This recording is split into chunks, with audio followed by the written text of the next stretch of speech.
The donkey has been used as a working animal for at least 5,000 years. And of the more than 40 million donkeys in the world, about 96% are in underdeveloped countries like Botswana, where they are used principally as beasts of burden in transport or agriculture. Few donkeys are milked or raised for meat internationally. In Italy, donkey meat is the main ingredient in several regional dishes. And in China, the meat is considered a delicacy. An old Chinese saying says, "Dragon meat in the sky, donkey meat on earth." Locally, the practice is not quite mainstream, and the commodity is not usually found in butcheries, restaurants, or cultural dishes. A select few, however, have made it their mission that Botswana appreciate donkey meat as a healthier and more accessible commodity. They put forward that this hardy animal could most benefit the communities in which it is most found, the more disadvantaged areas of society where opportunities for commerce and industry are severely limited. With our trusted beef industry experiencing much publicized challenges, and with Chinese importers regularly advertising overseas for the animal, could we be truly missing a golden opportunity? Join us as we explore that very possibility tonight. Welcome to First Issues. Welcome back to First Issues. Tonight we're speaking to two entrepreneurs who for many years have been promoting the common donkey as a potential gold mine for the rural communities in which it is most plentiful. Having sold donkey meat in Serowe and contributing to the rise in demand and price of the animal, in the years that he was there, Boisise Khoma, the donkey man as some are even calling him, is now in Gaborone, hoping to push this alternative business stream in a bigger market. Our second interviewee is Amaral Tsolofelo Makosho, who says were it not for poor implementation, his attempts at commercializing donkey meat would have been successful. To begin, we asked our guests where and how the desire to pursue this venture really began. One day when I was in Pilikwe, I went to get some food in the village, and I found one lady, she had cooked donkey biltong. So I asked her if I could taste it, and you know, the taste was awesome. It was really amazing. So I felt well, if more people would know or can know, you know, the real taste of this meat, then it could be an alternative. So, well, out of curiosity, I started making some sausages, making some biltong, tried to give it a better profile, you know. And that's how I felt it can grow. Owana mo busolo batho re le bantsi re na le megopolo kana di a ke re Jehova modimo hile motho thaloganyo kelelo ya go ka ikakanyetsa gore mo botshelo o ka dira eng se ile gore gongwe batho ba bangwe ga ba se dire. There is a lot of business opportunities out there tse ile gore batho ga ba di dire, mme ke ne ke nna le sego ka gore ne ke na le tsala ya me ile gore le gompieko ntse ke tsala ya me ke ene motho ile gore ne re nna ha se rata go buisana ka tsa kgwebo gore mme re ka dira kgwebo e ntseng jang e leng gore ga eyo mo nako ga gompieko mo marketeng.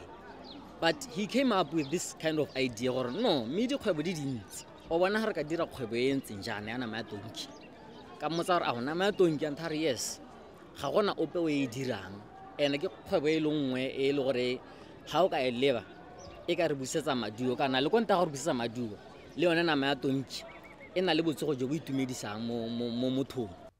Although donkey meat already has established markets beyond our borders, Boisise Khoma is insistent that it is important to harness and encourage the demand for donkey meat right here at home. My plan is to get Botswana to first understand the meat themselves, and if we are looking at the export market, it means the local people must learn how to rear them and appreciate its value first. Then that's when we can look at the export market. But my feeling is that maybe we should start with the domestic market first so that people can actually learn how to rear them and learn the different products that can come out of it. Please educate us then on what it is you'd really like for us to appreciate donkey and donkey meat in particular. It's highly nutritious, and it's not comparable to even fish. It's got more nutrients than fish or plants combined. So my belief is that it's a very important nutritional supplement. O ithutileng mo go buleng kgwebo ya gago ka itse gore gatukile wa bula butchara e rekisa nama ya tonki le ne la tswelela jang ga felela kae? Ke nnete re ne ra dira butchara ya nama ya tonki ko Metsi Mothabe ko ga Mononyane, go buliwa kwa ga Mononyane. That was ka 2006.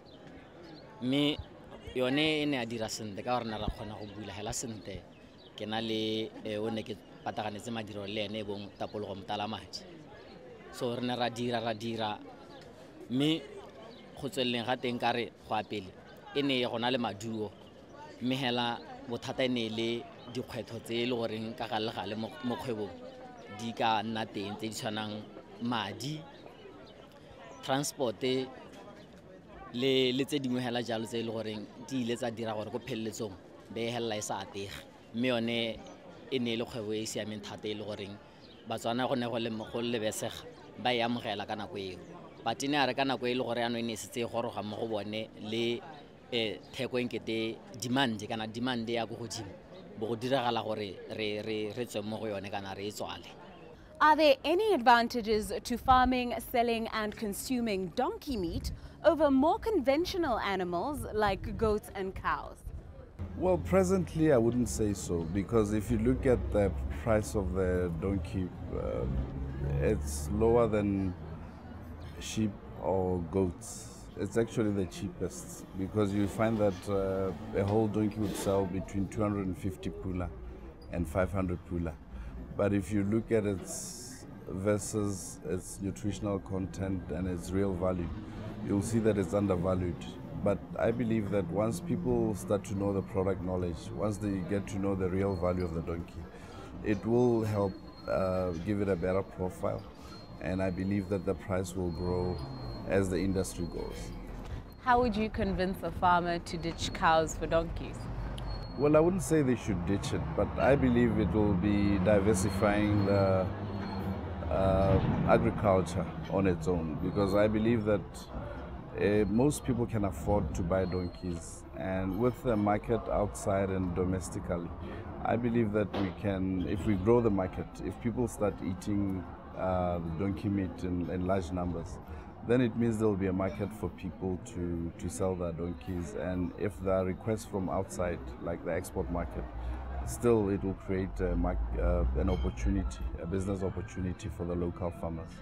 So my belief is that because the donkey is quite easy and simple to rear, because you don't need how to get tipi, how to get melemo go irua, and it's a very hardy animal. It's a lebaka tota go tshela gape.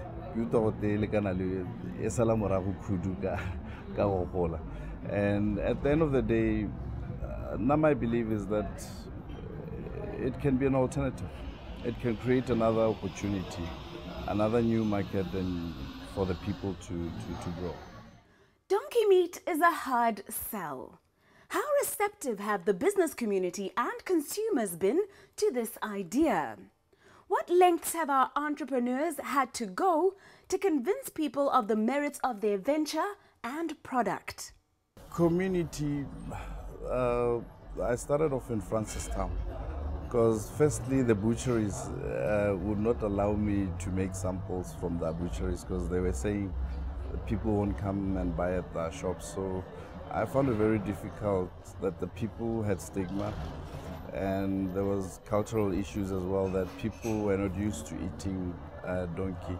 Some had religious reasons, and The animal that carried Christ. yes, and some found it difficult to really eat it. But you know, I believe that I was convinced that, you know, if it's well packaged and if it's well marketed, people would see it as a product like any other product. And you know, when I started making products out of it, I did the product development, because I did biltong, I did sausages, I did the liver,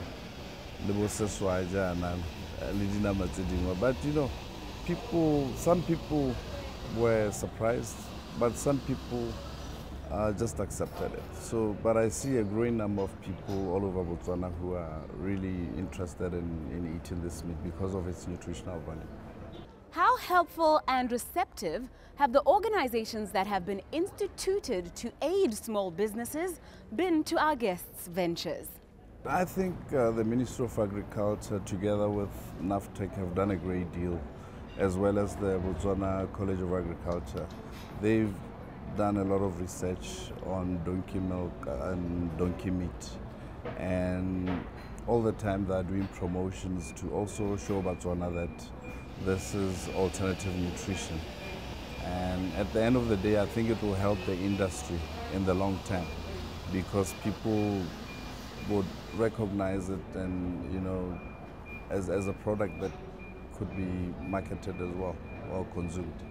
Ubua ka fa le neng le na le demand le marketile ibile e rekiwa ka but a le kile la le ka go ikgolaganya le ba ba thusang bo radikgwebo, especially small businesses ya ka rena le maphata a tshwanang le bo Sida le bo Lea gone mo Botswana. Tota re dirile. I remember gore we went as far as we were almost there ka ria ka gore re ne ra go tsaya di-form tsa Sida ra dira ra go batla di-quotation ra di bona tsa dikoloi tsa di-machinery jalo jalo, but gore go ne ga iragalang that time tota o itse gore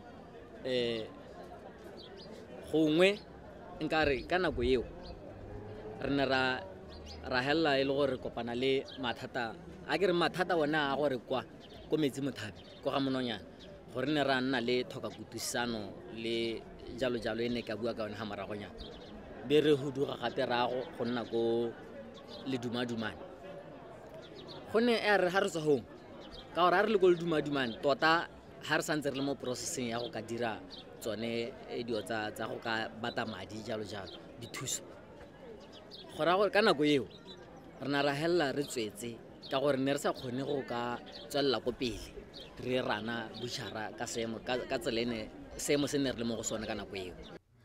Both our guests are convinced that there is a potential local market for donkey meat.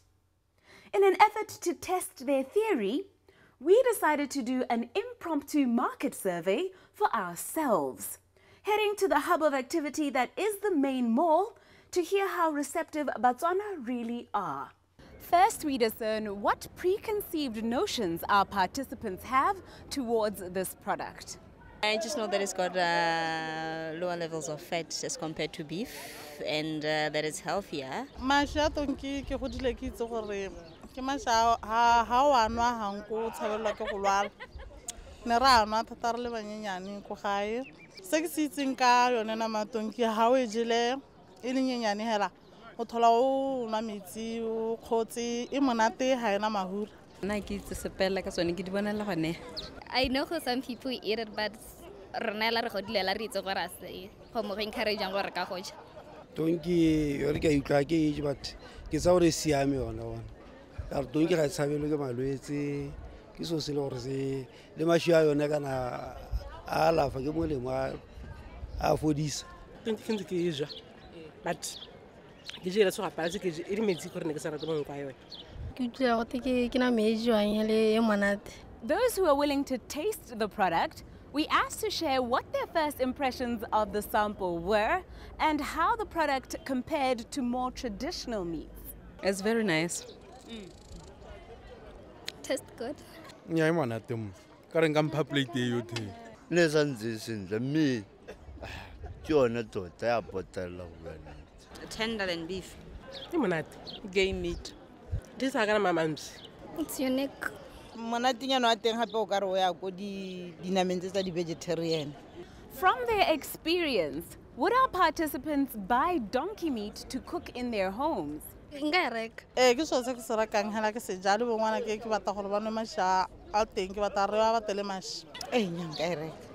Yeah, if it's packaged well, I would buy it. The final question this evening is posed to you, the viewer. Are you willing to try and buy donkey meat and give a potentially lucrative alternative business venture a fighting chance? Next, we take a broader look at private sector activity, analyzing the important relationship between it and government. Welcome back to First Issues. For a country that is trying its level best to be less mineral dependent as our own, the private sector has been rightly earmarked as government's most elementary partner in creating a more robust economy. Now, having been given extensive support, there is still, however, a significant absence of local players in the private sector, let alone any that have made inroads regionally or internationally. Are the complaints from the private sector about bottlenecks in the business systems in place enough justification for this result? Or should we be paying closer attention at the private sector's own inability to progress through its own steam? Ita Mannatoko, an advisor with the Independent Evaluation Office of the International Monetary Fund, was at hand to give her expert analysis. Could you kindly tell us how sustainable and robust is the private sector strategy in playing a partnership role for our economic development? And are there any milestones we can point to in the past 5 years? Maybe I should start by saying basically that, in Botswana's sustained growth and its diversification will really only occur through the private sector. And so the private sector's own approach, its strategy, of late it has tried to engage through building up the private-public relationship, and also through public-private arrangements. And I think this is an excellent approach, an excellent way to go. Mauritius has been doing this for years, for decades, past 3 or 4 decades. And we can see now where this has taken it. It has a small population, and yet it has a strong, vibrant, competitive, active private sector. And this is capacity which has been built over time through that relationship. You asked me what achievements the private sector has made. Well, in Botswana we have a situation where because the private sector as a whole has not grown, built its capacity, the domestic private sector, which is basically private sector ya Botswana, you find that it's only in certain sectors like diamonds, the financial sector, things like the real estate sector, where the private sector has been able to organize itself and produce visible results. I mean, for example, if I say real estate, you think of currently the CBD project is a sort of PPP type engagement with government. There's the diamond sector, where we know that Botswana is essentially a PPP, even though it was it's foreign private investment and government. So these are sectors which have significant resources, and through that they've been able to achieve impact. The other sectors in Botswana, though, especially those where the domestic Botswana businesses are engaged, are much more challenged. They have credit, access, financing, resource challenges, which limit their capacity to organize and be effective organizations. Very often, I mean, when you meet a lot of business people, they are really engaged in, making ends meet, dealing with firefighting sorts of challenges. And so just the inherent capacity has not been built in the private sector. So we need to try and find ways to build the capacity beyond the wealthy sectors in the economy. In an economy that is heavily reliant on government such as ours, it is easy for the private sector to point fingers at government and blame it for inconsistencies such as bottlenecks in applying for work permits or payment circles. But surely there are things that the private sector can do on its own like sourcing international markets and international collaborations. What are your views on this aspect? Like I mentioned before, the private sector does face capacity challenges, but in terms of what we can do going forward, I did cite the example of Mauritius from earlier on, and basically Mauritius' success is really an excellent example of government engaging with the private sector through public-private arrangements to build capacity in the private sector, but also to build government's own knowledge and understanding of how to develop the private sector. Because you'll find that the perspective or the operations, the view of the private sector and how to do things effectively sometimes won't be readily apparent to people in government. And so having effective partnership is critical for a smaller economy such as ours moving forward. I mean, I can give you an example. In Mauritius, basically for decades now, they've had joint policy designing policy and trade negotiation teams, which, you know, you have a team or committee which is comprised of both public sector and private sector people. And over the years, they have developed that knowledge of the systems and what the economy needs together. And so tend to be very effective, whether it's negotiating trade arrangements or instituting policies which have impact. Some people attribute this slow-paced impact from government to power playing between departments. What's your saying? Is this perception misplaced? I think it's opinions and views, people trying to figure out what is responsible for the delays. My view is that regardless of whether or not the power plays, it's a management issue. Even power play between departments is a management issue. So, you know, once we are able to operate under an effective results-based management approach, then we will start seeing results on the ground. We'll be able to deliver rapidly and keep up with the pace of reforms that is happening elsewhere. Because part of the reason why we see declining trends in our rankings on certain business environment indicators is because even though we are reforming, everything is happening at a much slower pace than it's happening elsewhere. So until we catch up in terms of the pace at which we implement things and, you know, where we have targets which are at a pace of delivery reflected in targets which are the same pace as elsewhere, will continue falling in our rankings. Good management appears to be the key determinant of whether a small business or the economy as a whole succeeds. From me, Nametso Sibina, the team behind First Issues, and our sponsors, First National Bank, we wish you a good night and pleasant viewing.